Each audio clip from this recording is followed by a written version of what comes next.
Hai, Assalamualaikum warahmatullahi wabarakatuh.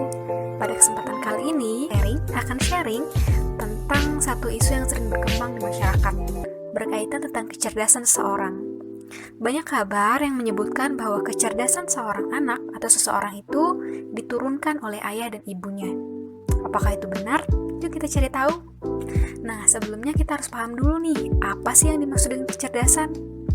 Berdasarkan deskripsi yang umum dijelaskan oleh para peneliti, kecerdasan atau inteligensi adalah kemampuan mental yang melibatkan kemampuan untuk berpikir, merencanakan, menyelesaikan masalah, berpikir secara abstrak, memahami ide-ide kompleks, belajar dengan cepat, dan belajar dari pengalaman. Dalam hal ini, kecerdasan yang dimaksud bukan yang hanya berasal dari pembelajaran di sekolah atau di buku, dari kemampuan akademis atau dari kecerdasan dalam menyelesaikan ujian. Melainkan, kecerdasan yang dimaksud mengarah pada kemampuan yang lebih luas dan lebih dalam untuk memahami lingkungan sekitar, seperti menangkap dan memahami berbagai hal atau mencari tahu apa yang harus dilakukan dalam menyelesaikan suatu masalah. Berdasarkan jurnal tahun 2015 yang ditulis oleh Plomin dan Derry, dua orang peneliti dari UK, mereka menjelaskan bahwa kecerdasan adalah salah satu sifat perilaku yang paling diwariskan. Oke, di sini kita bisa tarik garis dulu nih, bahwa dua orang peneliti ini setuju dan sepakat bahwa kecerdasan itu diturunkan dari satu generasi ke generasi berikutnya, atau dari orang tua ke anaknya. Mereka juga menjelaskan bahwa kecerdasan merupakan salah satu bagian inti dalam psikologi diferensial dan genetika perilaku, sebagaimana dalam pembahasan ilmu saraf kognitif. Dalam jurnal yang mereka tulis, mereka mencoba meroti 5 temuan yang berkaitan dengan kecerdasan. Yang pertama, heritabilitas kecerdasan ternyata meningkat sekitar 20% pada masa bayi, menjadi sekitar 80% pada usia dewasa. Yang kedua, kecerdasan itu berkaitan dengan genetik pada berbagai macam kemampuan kognitif dan belajar yang berkolerasi secara fenotipik sekitar 30% dan berkolerasi secara genetik itu sekitar 60% atau lebih tinggi.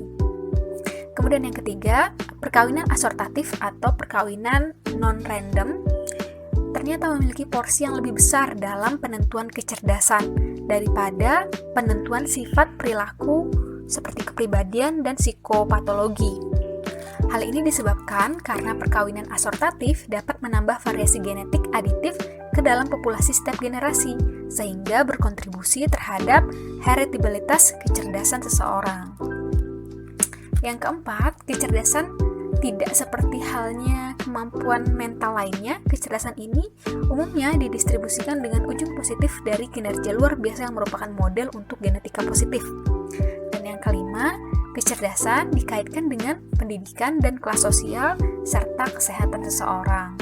Kecerdasan bahkan juga disebut sebagai salah satu prediktor terbaik dari pendidikan, pekerjaan, kesehatan mental dan fisik, serta penyakit bahkan kematian.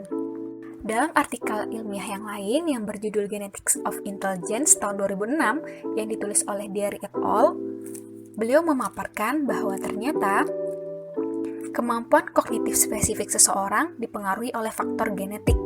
Bahkan, efek dari lingkungan keluarga justru tidak menunjukkan hal yang begitu signifikan.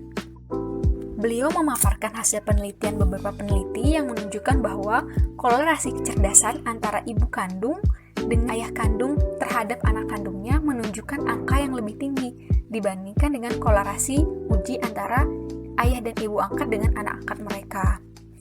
Nah, hal ini menunjukkan dan membuktikan bahwa kontributor utama kemiripan keluarga adalah gen yang diwariskan. Nah, lingkungan keluarga memiliki efek yang cukup besar pada IQ ketika anak-anak kecil, tetapi justru semakin menurun ketika anak-anak mulai memasuki remaja akhir, sehingga dimungkinkan lingkungan di luar keluarga lah yang kemudian memiliki pengaruh lebih banyak ketika seseorang telah memasuki usia remaja akhir yang menuju usia dewasa.